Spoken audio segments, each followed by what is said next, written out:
Hello, my name is Chloe Tonis, and thank you for tuning in to this week's episode of Bite-Size Cybercrime, an episode that I have debated recording many times, but eventually has become inevitable to address. I recently went to Secure World Chicago at the beginning of June, and this topic was discussed a lot, with many people not having clear answers as for what exactly to do yet, not even really experts in cybersecurity. The topic, of course, is AI.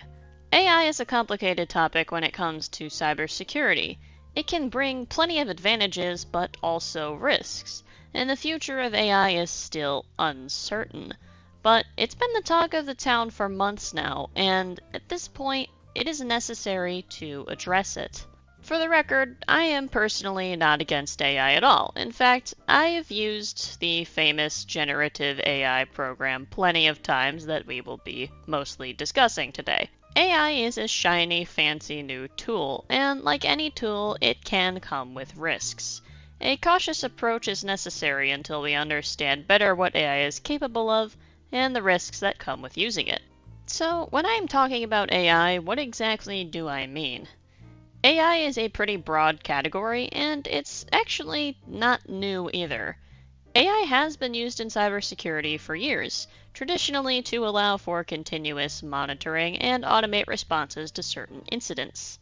Machine learning has also been used to recognize typical behavioral patterns for certain users and take actions if something out of the ordinary happens. For example, a login at an unusual location or time, or identifying malicious behaviors like trying to escalate privileges or trying to remove massive amounts of data from systems. However, when the layperson thinks of AI today, they likely think of generative AI and, most notably, ChatGPT.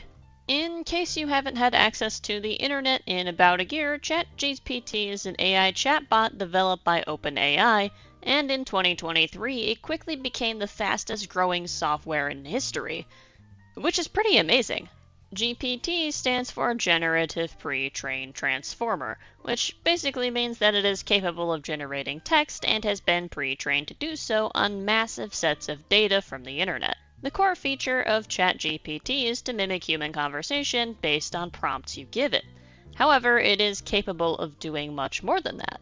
It can write code, it can create written works in the style of other writers, it can answer test questions, it can write essays, much to every teacher I know's dismay, and it is capable of remembering some of the previous prompts you gave it in the same conversation and referring back to them sometimes. However, sometimes ChatGPT tends to make stuff up while still sounding plausible. This is known as a hallucination. ChatGPT is not made to be a reliable source of information or a search engine.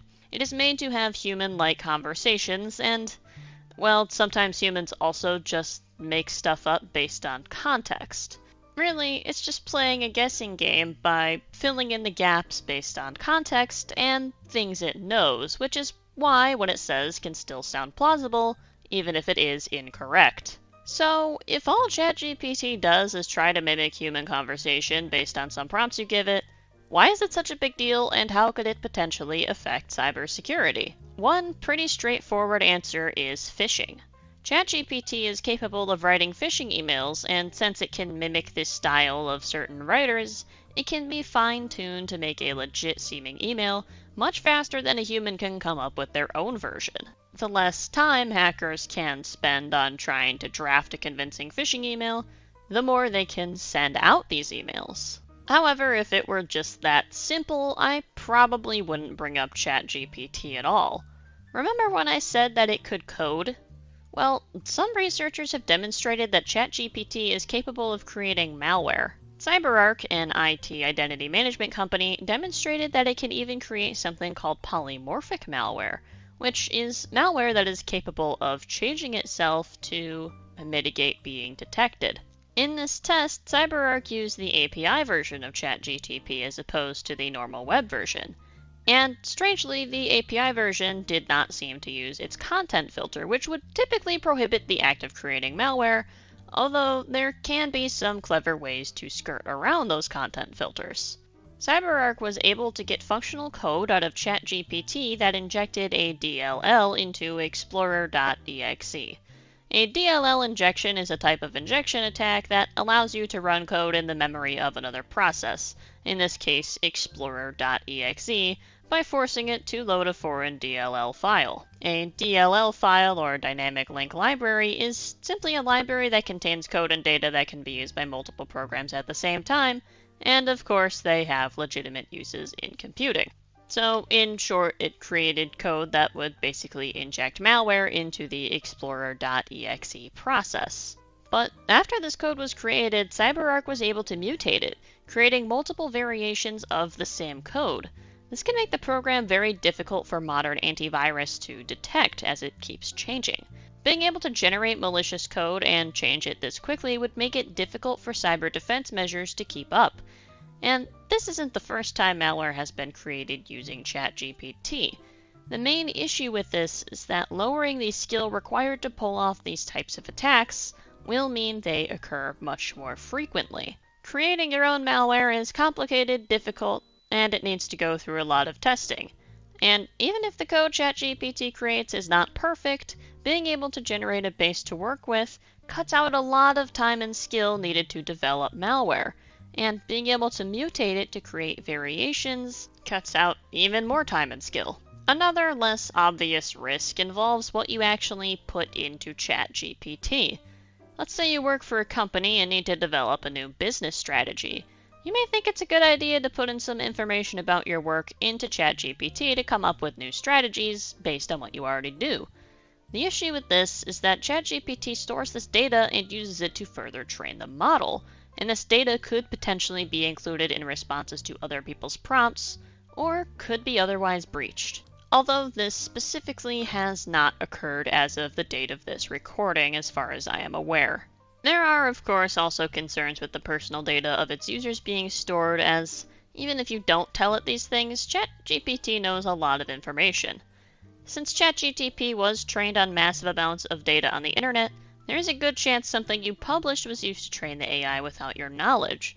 Using publicly available data to train AI is in a legally and ethically pretty gray area, especially when you take into account the European Union's GDPR laws. It is currently under debate whether ChatGPT is actually in compliance with GDPR due to the scraping of data from the internet it performed in order to train the model. GDPR is very strict in regards to the type of data you collect, how you use it, and you are required to inform anyone you take the data from, even if it is publicly available. So, what should we do?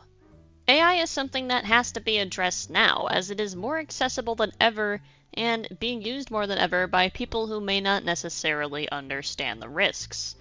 I don't necessarily think we should attempt to stop it, as it does provide us with potentially very promising new tools. And, well, now that the ball is rolling, we can't really stop it. It will continue to develop, and in security, if there is one thing you do not want to be, it is behind the curve. We also can't afford to ignore it, as it does create new risks even if you yourself do not use AI. AI is a tool. It is not inherently good or bad. It can be used for good, and it can be used for bad. There can be unintended consequences to jumping the gun and implementing shiny new generative AI language models. I would highly recommend looking into the pros and cons of using AI for your specific case, and until AI becomes as intelligent or more intelligent than a real person, supplement your use with real human-done researching and testing. If you'd like to read more about AI and ChatGPT specifically as it pertains to security, my sources are listed in the paste bin link in the podcast description. This is a shorter form podcast where I simplify a lot of topics, so I haven't covered every nuance in detail. If I did, this would be over an hour long. But I find this topic fascinating and would highly recommend reading more about and understanding generative AI and its uses. It is amazing how far technology has come and where it will continue to go. But we still need to stay secure.